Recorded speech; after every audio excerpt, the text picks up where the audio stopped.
Welcome to Positive Atheism English channel. Today, I am going to hear you the speech of Mr. Jim Herrick, who represented the Rationalist Press Association at the Golden Jubilee of the Atheist Center in Vijayawada. The Atheist Center is unique. There is nothing else like it anywhere in the world. Humanists and free thinkers are agreed atheism without any positive ethical content does not mean very much. It can lead to nihilism, indifference, or as in Russia, to persecution on behalf of atheism.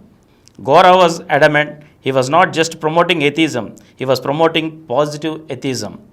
Whatever word or phrase is used, it is this blend of unbelief and social action which makes up positive atheism or humanism, the word now most commonly used in Europe and America.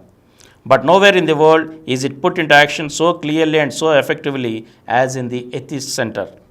You can find excellent propaganda against superstition and religious belief.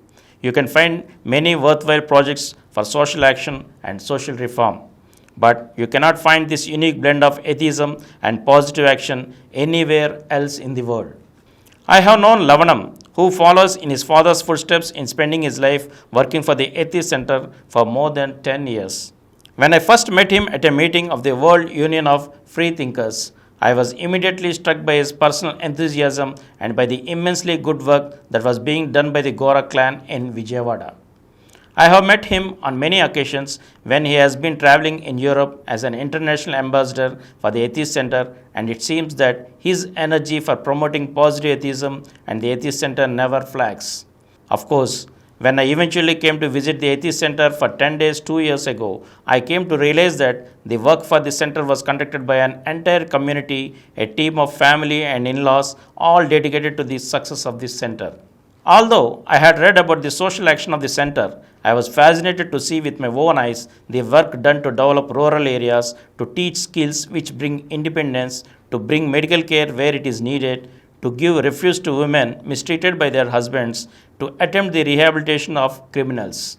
Without a large and determined community, so much could not be done. I have been deeply impressed by what I have seen, and I am sure that the original inspiration of Gora is still at work in Vijayawada. There have been long-standing links between British and Indian humanists.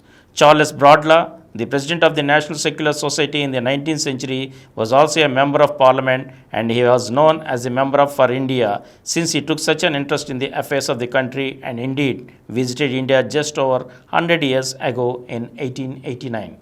He addressed the Indian National Congress on December 29, 1889 and said, "I have no right to offer advice to you, but if I had, and if I dared, I would say to you men from lands almost as a separate, although within your own continent, as England is from you, I would say to you men with race stations, caste views, and religious differences, that in an empire like ours, what we should seek and have is inequality before the law for all, equality of opportunity for all, equality of expression for all, penalty on none, favoritism for none. And I believe that in this great Congress, I see the germs of what which may be as fruitful for good as the most fruitful tree that grows under your sun. I am glad to see that you have women amongst you, although they are few." If Bradlaugh were alive today, I am sure he would have wanted to make the journey to Vijayawada to celebrate the jubilee of the Atheist Center. And I think he would have said again that he had no right to offer advice, for I think we all come from far afield to learn from the success of the Atheist Center what may be done by an enthusiastic and devoted group of people. I think he would have admired Gora's belief in the need to work for greater economic equality and to give people skills and self-reliance. I think that he would have been pleased that women play such a prominent role, for indeed Saraswati, with her husband Gora, also played a crucial role in the development of positive atheism. And I think he would have seen again the germs of what which may be as fruitful for good as the most fruitful tree that grows under your sun. Gora was a botanist and would surely have been pleased that the seeds sown in Vijayawada are being carried all over the world. Gora wrote, "In We Become Atheists, political work without constructive work is blind. At the same time, the results of constructive work without political action are short-lived. So, we added political action to social and continued social work along with political action.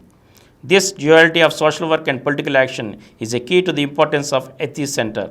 In Britain, the humanist organizations do not, on the whole, carry out social work in the same way that is done by the Atheist Center. The reason for this is that it has been thought right to work for greater welfare programs to be organized by the state. The welfare state has provided enormous benefit in removing poverty and in reducing inequality, but there are reasons why it is insufficient. First, unfortunately, the government which we have at present does not want to promote welfare that must be paid for by the better off sections of the community. So, there are increasingly arising gaps in the system. There are many people who fall through the net. It is a sad fact that the amount of begging and living in a cardboard city has increased in London during the last 10 years of Mr. Thatcher's rule. So, voluntary organizations must come in and fill the gaps. Humanist movements in Britain are not doing enough in this respect, and they ought, for example, to plan a hostel for the homeless or training of skills for the unemployed. This would not only be beneficial in removing people from the poverty-stricken underclass, it would also give humanists a sense of purpose and achievement.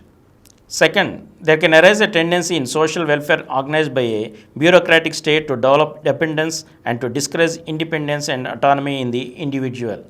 We too easily think that the problem is too vast and there is nothing I can do. We should then remember how Gora marched 1,000 miles from Sevagram to Delhi to protest against the pomp of the political leaders, of how he removed flowers from a public park to demonstrate how ground should be used for vegetables when there are people going hungry.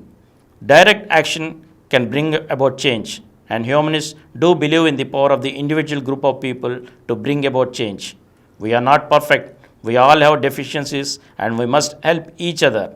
We do not expect to build a utopia, but slowly and steadily to remove injustice, poverty, and divisiveness. Humanists must develop self-reliance, self-discipline, and self-fulfillment. We must not forget self-fulfillment, for we are strongly in favor of enjoying life to the full. Even though Gora removed flowers, I think we must not forget the beauty of nature and art. The aesthetic sense nourishes us as much as the moral sense. That is why a festival to celebrate the jubilee of the Atheist Center must not be neglected dance and music and poetry. Although we have individuals from political parties who support the Atheist Center and humanist organizations in Europe, we are a partyless organization. Party politics does not deliver what people want. In Britain, we have had what has been called as elective dictatorship for 10 years, but Mrs. Thatcher has never been supported by a complete majority of the nation. Such a situation can lead to feelings of frustration and despair, but it can also lead to emphasis on individual action of the grassroots level. Gora, like M.N. Roy, whose centenary was celebrated a couple of years ago, was above all a grassroots activist.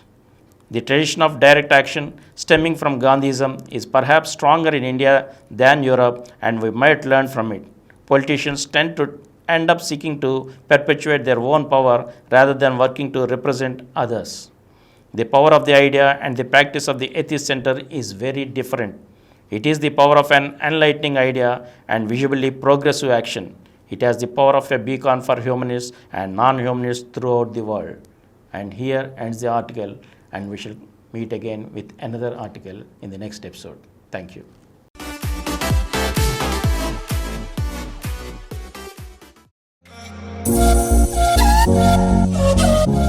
For more videos, please subscribe to this channel Positive Atheism and activate the bell icon. Please download Samaram multi-channel app and watch your favorite channels from your mobile. App available on Google Play Store and subscribe to the channels.